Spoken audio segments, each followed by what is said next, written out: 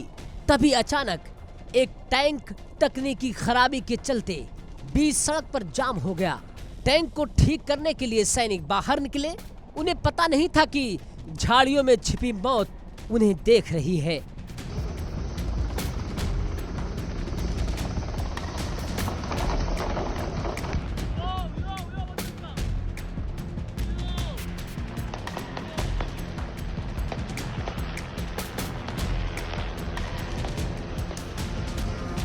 Hezbollah ने इसी पल का इंतजार किया था। जैसे ही सैनिक टैंक के पास पहुंचे, आसमान से एक FPV ड्रोन बिजली की गति से आया और सीधे सैनिकों के झुंड के बीच फट गया। धमाका इतना जोरदार था कि चीख पुकार मच गई। ये कोई संयोग नहीं था, ये घात लगाकर किया गया एक खौफनाक हमला था।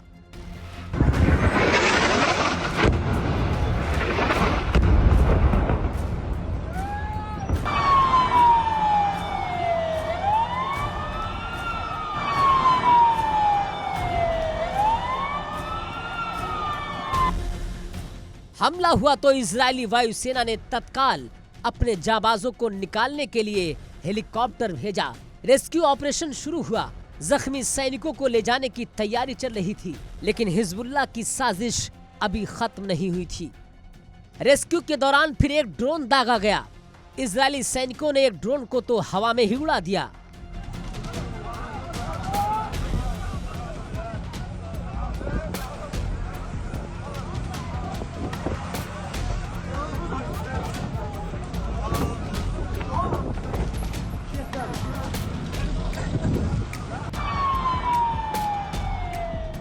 लेकिन दूसरा सीधे हेलीकॉप्टर और सैनिकों की करीब जाकर फटा। सोचिए उस वक्त सैनिकों के दिलो दिमाग में क्या चल रहा होगा। ऊपर आसमान में मौत, नीचे चारों तरफ बारूद। इस डबल टैप हमले में एक सैनिक ने शहादत दी, जबकि एक अधिकारी समेत 4 जवान गंभीर रूप से घायल हो गए। लेबनान के आसमान में आज फिर खून की बारिश हुई।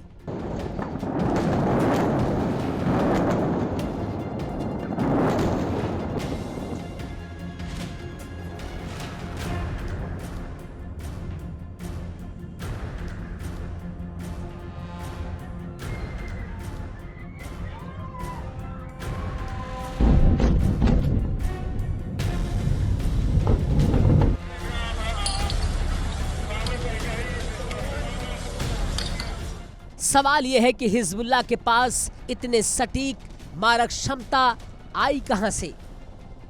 जानकार बताते हैं कि हिजबुल्लाह अब ऐसे FPV ड्रोन्स का इस्तेमाल कर रहा है जो आम ड्रोन से बिल्कुल अलग हैं। ये ड्रोन्स फाइबर ऑप्टिक केबल से जुड़े होते हैं, यानी इन्हें कोई इलेक्ट्रॉनिक जैमर रोक नहीं सकता।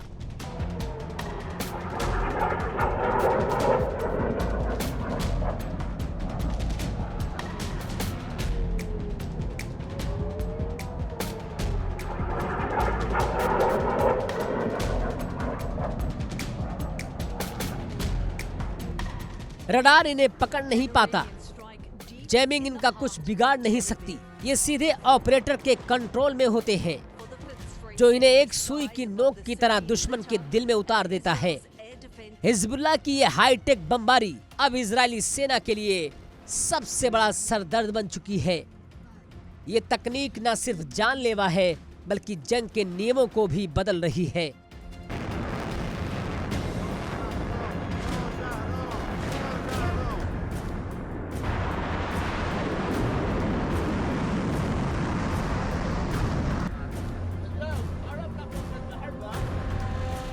इजराइल और लेबनान के बीच संघर्ष विराम की बातें हो रही थी, लेकिन जमीनी हकीकत कुछ और है। हिजबुल्लाह ने इस हमले की जिम्मेदारी ली और इसे युद्ध विराम उल्लंघन का जवाब बताया। लेकिन क्या ये जवाब है या फिर जंग को और लंबा खींचने की एक कोशिश है? तैबे के उस मोड़ पर जो हुआ वो इस युद्ध की क्रूरता का नया अध्याय है।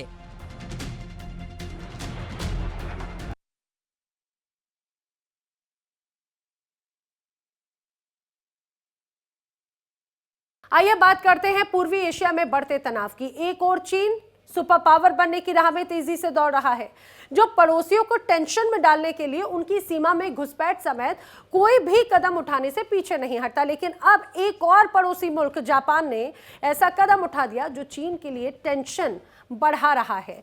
जापान और फिलीपींस की सेना ने संयुक्त सैन्य अभ्यास किया और इस दौरान दक्षिण चीन सागर में मिसाइलें दाग दी गई। देखिए एक रिपोर्ट।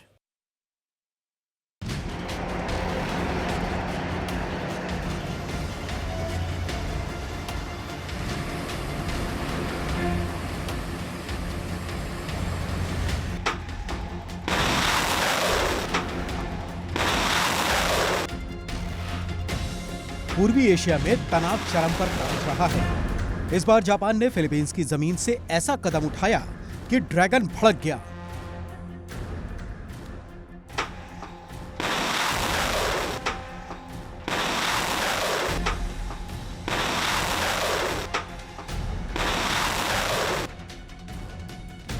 खास बात यह है कि उनके इस कदम में अमेरिका भी साथ रहा। साउथ चाइना सी के पास जापान ने अमेरिका और फिलीपींस के साथ मिलकर टाइप 88 एंटी शिप मिसाइल दागी और एक जहाज को निशाना बनाया।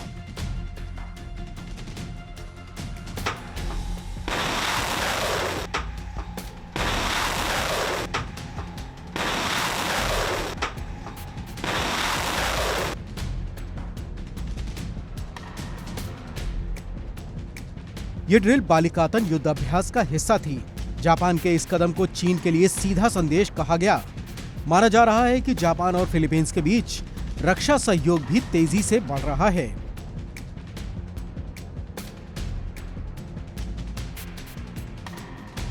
बताया जा रहा है कि जापान की सेल्फ डिफेंस फोर्स ने अमेरिका, ऑस्ट्रेलिया और फिलीपींस के साथ संयुक्त सैन्याभ्यास किया।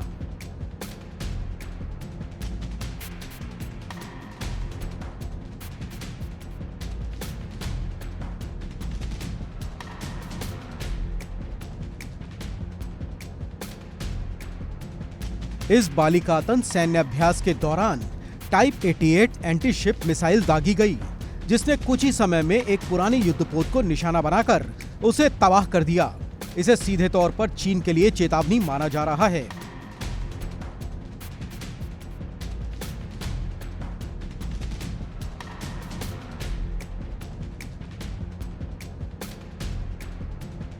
खबरों के मुताबिक ये ड्रिल फिलीपींस के उत्तरी तट से तकरीबन 75 किलोमीटर दूर हुई, जो सीधे साउथ चाइना सी की ओर खुलता है।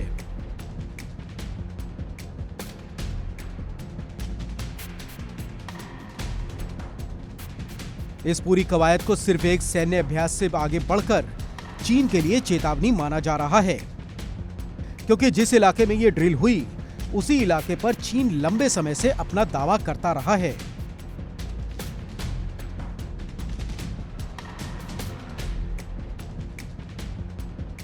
और इसी वजह से यहां तनाव लगातार बना हुआ है। ऐसे में जापान का खुलकर इस मिसाइल को फायर करना अपने आप में बड़ी रणनीतिक चाल माना जा रहा है।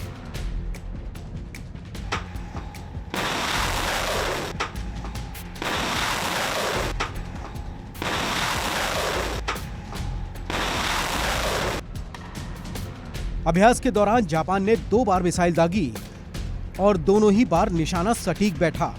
फिलीपींस की नौसेना के पुराने जहाज बीआरपी क्विजोन को मिसाइल लॉन्च के महज 6 मिनट के अंदर ही हिट कर दिया गया। इस पूरे ऑपरेशन को जमीन से फिलीपींस के रक्षा सचिव गिलबर्टो टेओडोरो और जापान के रक्षा मंत्री शिनजिरो कोइजुमी ने देखा।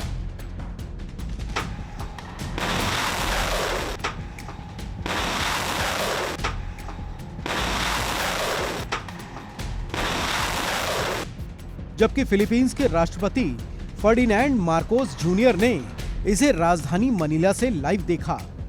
खबरों के मुताबिक जापान और फिलीपींस के बीच रक्षा सहयोग तेजी से बढ़ रहा है। जापान ने हाल ही में अपने सैन्य निर्यात पर लगे पुराने प्रतिबंधों को हटाया है, जिसके बाद अब वो अपने हथियार और सैन्य उपकरण दूसरे देशों को दे सकता है। इसी कड़ी में फिलीपींस को अबुकुमा क्लास डिस्ट्रॉयर और TC-90 एयरक्राफ्ट देने पर भी बात चल रही है। यानी ये सिर्फ एक ड्रिल नहीं, बल्कि भविष्य के बड़े सैन्य गठजोड़ की झलक भी है। हर साल अमेरिका और फिलीपींस मिलकर बालिकातन युद्ध अभ्यास करते हैं, लेकिन इस बार इसकी खास बात रही कि जापान पहली बार इसमें सक्रिय भूमिका में नजर आया। उसके साथ ही कनाडा, फ्रांस और न्यूजीलैंड जैसे देश भी जुड़े, जिससे साफ है कि फिलीपींस अपने सुरक्षा नेटवर्क को तेजी से मजबूत कर रहा है। मिसाइल लॉन्च को चीन ने 80 साल में पहली बार विदेश में ऑफेंसिव मिसाइल टेस्ट बताते हुए कड़ी प्रतिक्रिया दी। चीन ने सीधे तौर पर जापान पर नए सैन्यवाद को बढ़ावा देने का आरोप लगाया और कहा कि इससे पूरे क्षेत्र की स्थिरता को खतरा पैदा हो रहा है। चीन के विदेश मंत्रालय के प्रवक्ता लिन जियान ने कहा कि ये कदम जापान की रक्षात्मक नीति में बड़ा बदलाव है।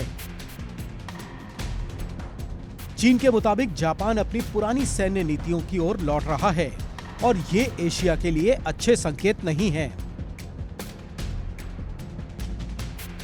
साफ है कि जापान और फिलीपींस का मजबूत होना ड्रैगन को रास नहीं आ रहा है और यही वजह है कि चीन ने जापान और फिलीपींस के इस अभ्यास पर भी ऐतराज जताया है। Bureau report, India daily.